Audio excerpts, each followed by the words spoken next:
I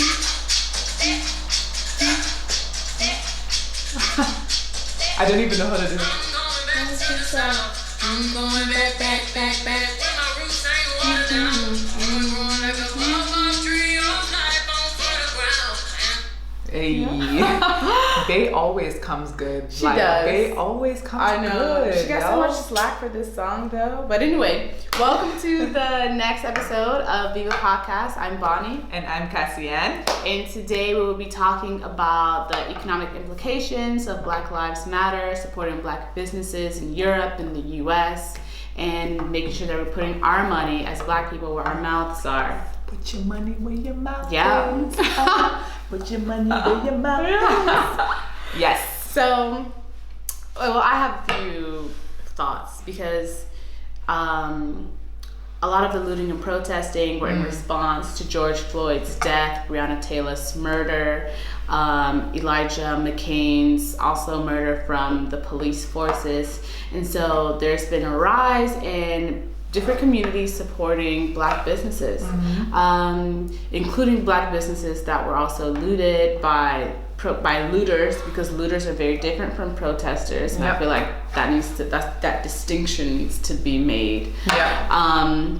But there's been a rise in supporting Black businesses, and here in Europe, I think we were just talking about it, about how a lot of Black Europeans or Black Germans here don't like to support other Black people in their endeavors, whether it's in business or, as you said, like friendship. Yeah. And I'm wondering here if, I don't know, maybe, I don't really know too many Black-owned businesses here in Berlin, apart from maybe like a few restaurants, which I haven't been to yet. Yeah.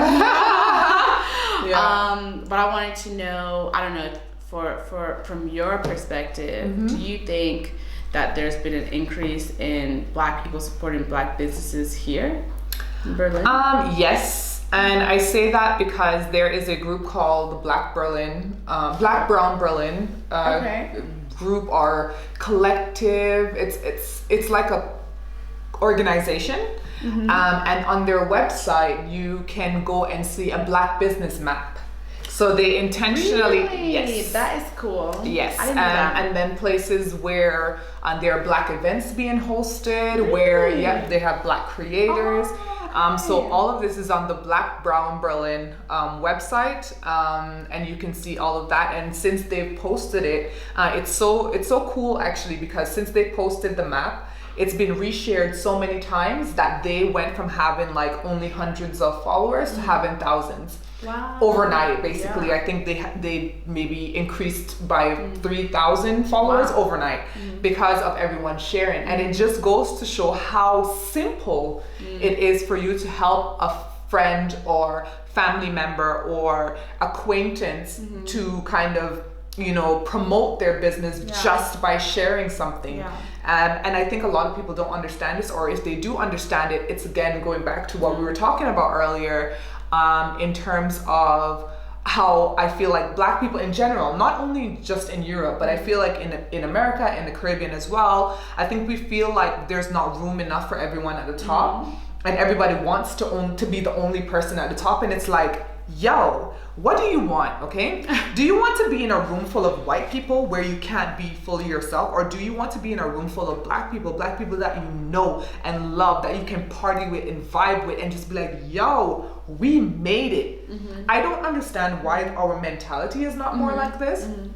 However, your question, to go back to your question, yes, I do feel like since the whole George Floyd situation and Breonna Taylor and everything, like Black support has been increasing a lot since that since all of those things happened, and it's worldwide, and it's a beautiful thing to see, because I think we're finally waking up and realizing, like, once we support each other, then we will be able to all make it together, and it's literally as simple as hitting a share button or a like button or a comment button or saying, hey, my friend does this, or hey, this person does this. It's that simple to help someone's business go from having nothing to having everything. And your share, your like, or your comment can make that difference.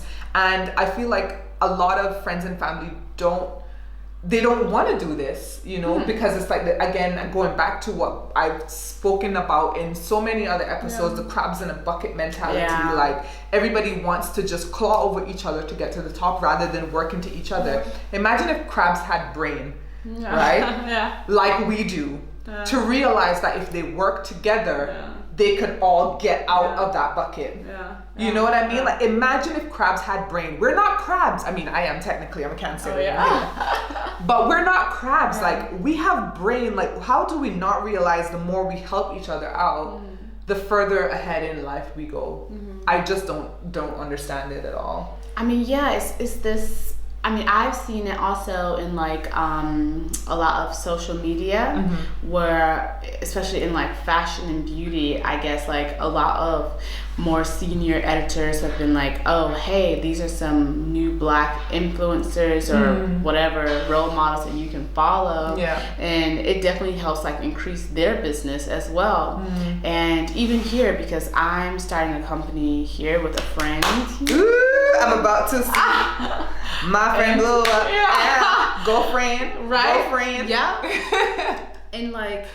And you know, of course there are like a lot of challenges with entrepreneurship, but I'm just like, I like women supporting women. And I like Black women. Love to see it. Right? And I love to see Black women supporting Black women. And I haven't really seen too much of that, despite this sort of overbearing theme of like solidarity and support that you see in different like movements in the US. Like, I haven't seen it here in Berlin. And even like for example, the Blackout Tuesday, where what was it? The slogan was something like I mean, these companies like don't see us, but they'll feel it when we decide to like stop spending money. Like, you know, then you'll like wake up and pay attention. And even here in Berlin, I'm just like wondering, I don't know, like what that looks like. Like, because for a lot of the salons, for example, hair salons here, like dominated by Black women. Like, I don't see any white women braiding hair. Like, I don't. If I did see it. I mean, to say like the salons that are, I don't know which ones you've been to, but the ones that I know, for example, Ebony and Ivory, as much as I'm heard of that one. As much as I'm in support, curly hair. So they have like a section.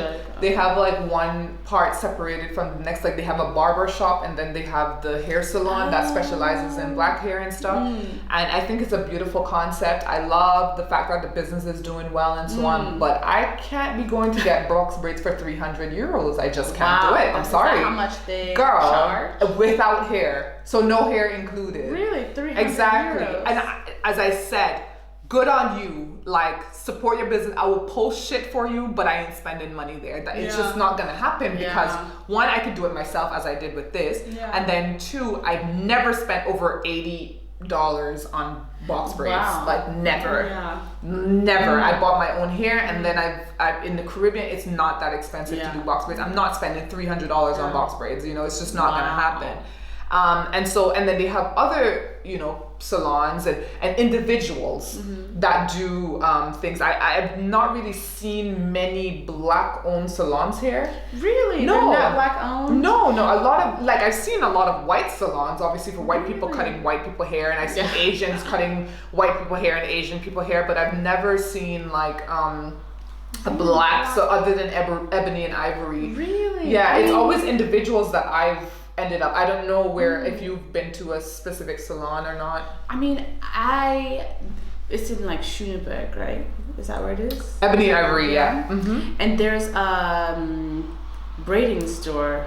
Cocoon.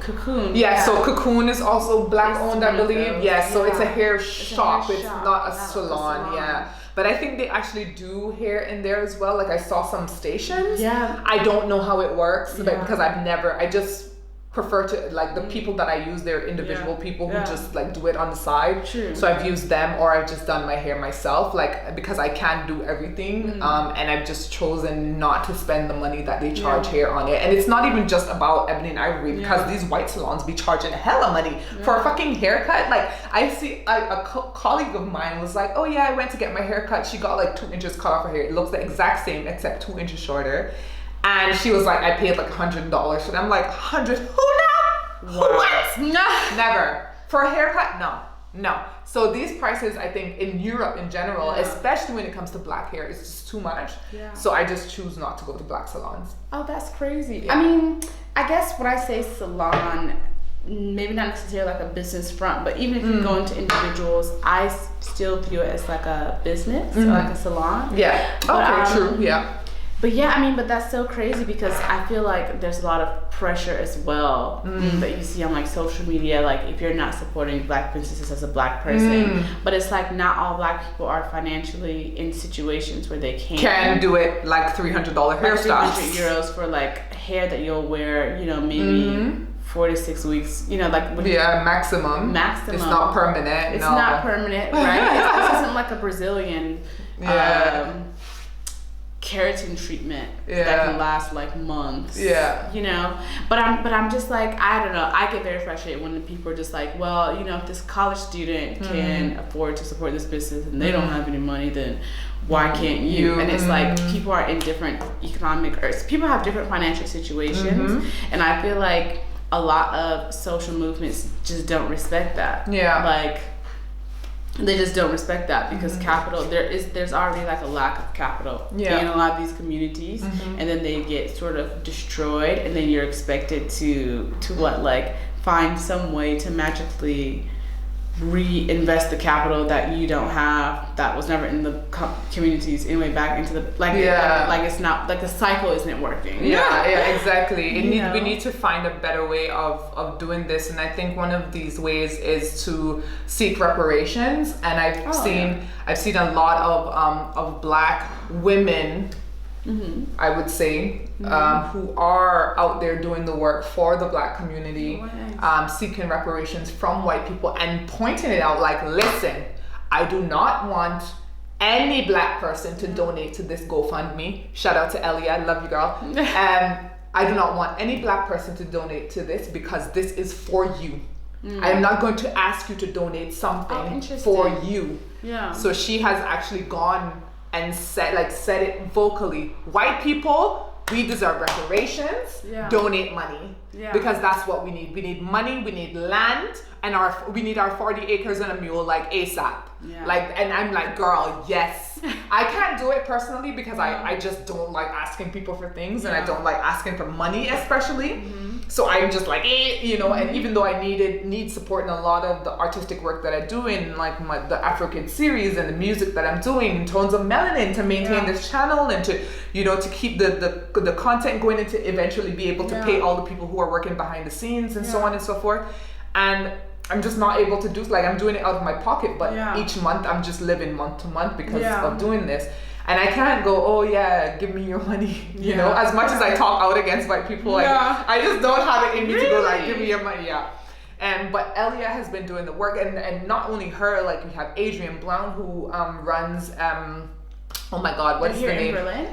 Yeah, they're here in Berlin, yeah. So Adrienne, they run a collective, why am I not remembering what it's called now? I will remember in a few minutes and then I'll say it again. But yeah, so these people, they have been asking, you know, the white community to donate money to reparations, like and they've publicly doing it, and they have been like you know calling people out and calling out, you know, magazines and people like Spotify and so on and so forth. Like they've been doing the work. Like they've been doing the work. So I really appreciate them for that. And they've been putting it back into the black community, which is just a beautiful thing to see. Are they American or are they? Elia, they are French. Oh wow. And then Adrienne is American. Oh my God. Okay. Yeah. So they've been really doing the work, and they're just beautiful people, and I support them 100%, and I will share anything that they post because that's just like, it's the same kind of level or value that I have in my life as well. I just don't know how to do it the way that they do. So thank you for doing the work. I love you. I will do the work my way, and you do the work your beautiful, amazing way. But yeah, so that's basically it. Like, I think one of the ways that we should be able to say, yo, let's support Black businesses is by seeking reparations from white people, because they have been the ones to oppress us, and they are the ones who are benefiting from society. So why can they not donate back to us? You know? I'm wondering, because they're not German, but they live in Berlin. And they're the ones, like, as the drivers of these sort of like economic movements here. And I'm wondering, going back to like a previous conversation that we had, why Black Germans also aren't leading these sort of economic movements in their own country. You know what I mean? Like, I feel like because for example, there is Jeff, who he has actually been on a few episodes on the Tones of Melanin channel as well. What does he do? He is like an activist. And he has been doing a lot of the work within the community, driving the Black Lives Matter movement and marches and like speeches, and going to like UN, correct me if I'm wrong, I'm sorry, I'm calling out just things that I've seen on his Instagram. But going to like UN conferences and meeting really big people and so on, and talking about like, so he's doing the work that way. And I do believe that he's Afro-German, if I'm not mistaken. No, I'm lying. He's actually from Ghana or Nigeria. He said it on the channel. Just what colloquialisms of the Black man. Okay, go over there. Like, just pause this video for a second. Go over to colloquialisms of the Black man. You'll see Jeff there. You'll see where he's from on the first episode. I think he said he's from Ghana or Nigeria, but he grew up in Germany. So technically, he's like first gen. Yeah, exactly. Because like with me, I was born in Jamaica and I consider myself Jamaican. However, most of my life was spent in the Cayman Islands, so I'm Caymanian. You know, so I think that's the case with him. Like, he was born in Ghana, but most of his life was maybe spent here, so he's technically German. But yeah, so like he's been doing a lot of the work. There's quite a few other Black German people or Afro-Germans, people that were born and raised here, who have been doing the work, but they're not as prominent or not as in the focus of maybe just me. Like, you know, because I think there are people doing the work, but you don't see them because they're not like in the circle that you follow, for example, or also because I don't speak German.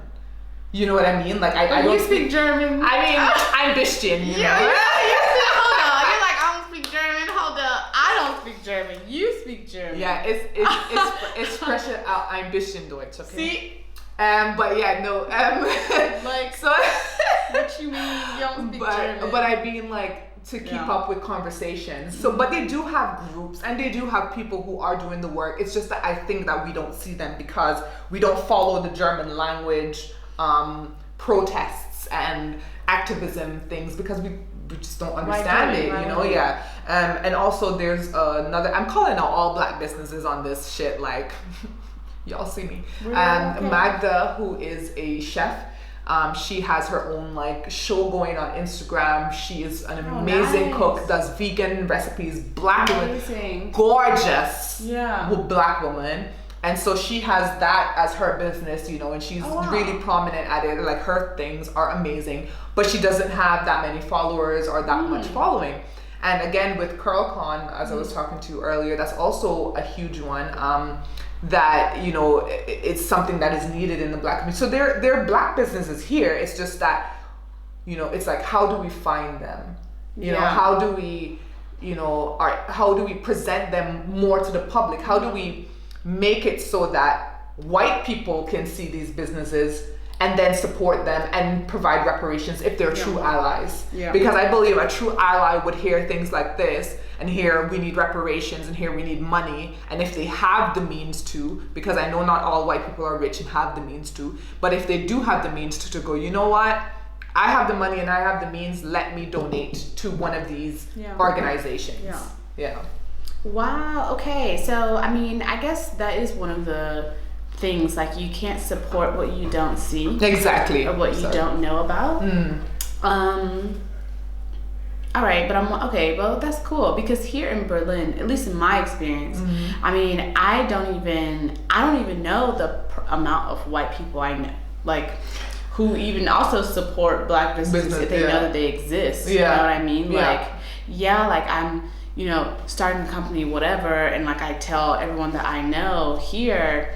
And but I feel like that's even for them, they're not really understanding how important it is, or how, like, you know, like how I'm Black and I'm starting something. I feel like they just see it again because my foreignness precedes my race, or my nationality precedes my race. They see it as just another American sort of maybe starting a company here instead of a Black woman starting a company here. And I wonder how Germans sort of, like, I don't know, like how they perceive that, how they understand that, if that's something that they would, if they understand the sort of complexity behind just saying that as well, which I don't think they do because they just don't. Exactly. But then I also, I mean, I don't know, because my mom owns a business, and for a long time in Atlanta's a very Black city.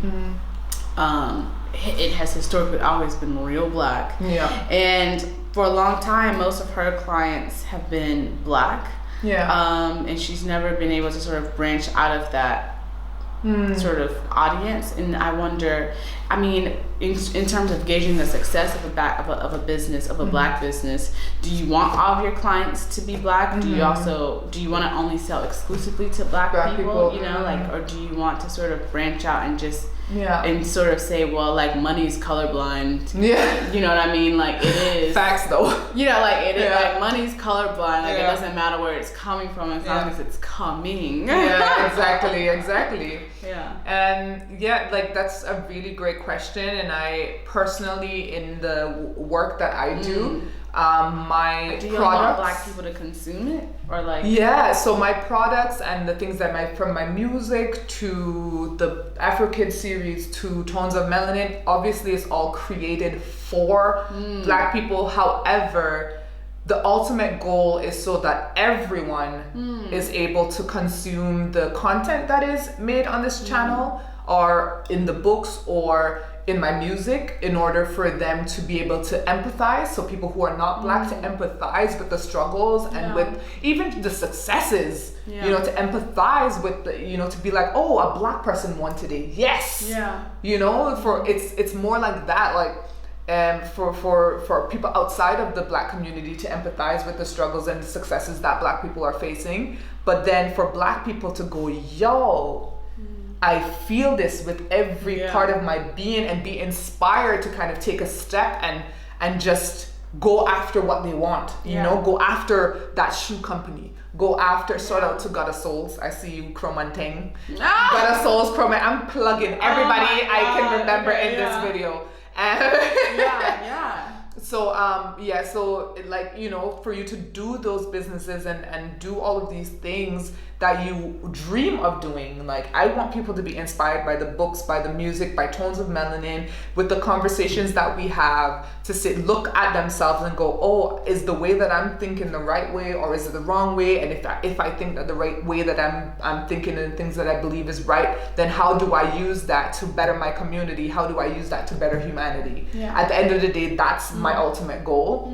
And I think a lot of people, because I've had like people in the Black community, and not so much white people, because I don't have that many white friends here, and I did that on purpose. But like, I have a lot of Black people around me who go, yo, you're doing everything, and I'm like, yeah, why not? She is. Why not? But why not though? Like, you know, society has taught us like shit for all of our lives. Like, oh, you only have to focus on one thing because you put all of your focus in that, blah, blah, blah. And it's like, but I know that I have these talents, and I know that I can reach people on different or on multiple platforms. So why not do it? Like, I want to be able to create these children's books for kids, because I remember growing up, you know, and feeling so insecure and feeling like I can't do nothing because I'm not light skinned or I'm not white, so I won't be accepted in society. I want those kids to read those books and go, listen, I can do whatever the hell I want, you know. And then I want people adults and teenagers who watch Tones of Melanin to go, wow, okay, this conversation about Black women's hair, or this conversation about how Black men feel about being a man, or this conversation about how Black women feel about being the strong Black woman trope is like, wow, it really resonates with me. How can I bring that narrative into my community and bring that light and that knowledge to my community and change from there? And I want my music to reach everyone and go, yo, boom, bam, in your face. Everybody want to be Black until it's time to come and be Black. I want it to go, God is we. I want to go, all these things. And I think it's important. I think it's important for us to encourage each other to just do whatever we feel is right for us and not back away from it because someone goes, oh, you think you're this or you think you're that. Like, do you, boo. Like, do you. Like, this is how I envision the Black community growing, especially in Black business. And as I said, I want it to reach all audiences and for the people who are not Black, for them to empathize with it and want to help to raise these Black businesses up. Because ultimately, when Black people rise, everyone rises. We are gods. Sorry to say it. Actually, sorry, not sorry. We the gods, you know what I mean? And when we rise, our society, especially Black women, our community and our society will rise with it. And I feel like we have to come together to try to make this world a better place, and helping Black businesses to thrive is part of that. Exactly. There's this quote from Michelle Obama that's like super popular that I know everyone knows, and she says, when they go low, we go high. And I love that quote so much because it's sort of like, like when they tell us, that we can't do this, that we can't achieve this, then we just have to go higher. Yes. But then I'm wondering, do you think that it's ethically sort of like, do you think it's a question of ethics, whether in order to support Black businesses we should take from white people, or that we should sort of keep their take that shit? No, really, like we really need to get what we are due, and we are due our money, our fucking land, we are due our businesses, we are due a lot. We have endured so much, and it's still going on today, where you have Chinese companies going into Jamaica and just buying up lands, building hotels and factories and all roads and everything, to Jamaica, and it doesn't register to me how our leaders are allowing this to happen. Our leaders are allowing this to happen. I don't understand it. We are owed so much, and not only from white people, from other people of color too. Like, y'all owe us, like, for real.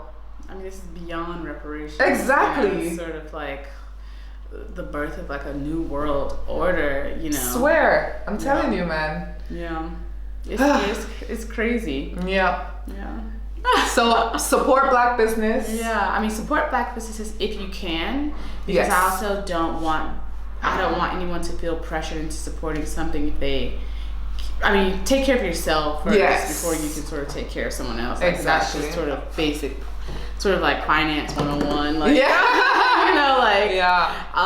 make sure that you're okay before you begin sort of shelling out for causes that may or may not directly reach or impact you or your family or your communities. And if you can't, sort of financially support businesses, there are other ways of supporting businesses, as you said, like sharing is caring. Yes. Also, like, if you are very financially intelligent and you have friends who are not, ask them if they want help. I need help. If there are any financial advisors out there, please, I am begging you, email me, because I need help, okay? I don't know how the shit to manage any of my finances. Like, I just be spending money on, no, it's not on dumb stuff, because it's on stuff for Tones of Melanin, the music and so on. So it's not dumb stuff, I'm investing in myself, but I just need to know how to manage that better. And I think there's a lot of Black people as well out there who needs to know how to manage their money, especially when they come into lump sums. I had $30,000 in my account once, and that went, I don't know where. To this day, I don't know where the hell that went. I think it went on my camera, because I got a camera. I got the equipment to do all these videos. And all. So that's where the money went. But I'm not happy with that. I think I should have had more in terms of house and just more in terms of just all of these things. So we need help. Help us. Definitely. Financial literacy. It's important. And it's something that, understanding wealth and sort of understanding generational wealth and how it works and how it's passed down. I feel like a lot that's lacking. That financial education is lacking in our communities. Yeah. All right, so that's the end of this episode of the Viva podcast. Yes. Don't forget to like, comment, subscribe and share. Sharing is caring. Sharing is caring. Yes. Bye.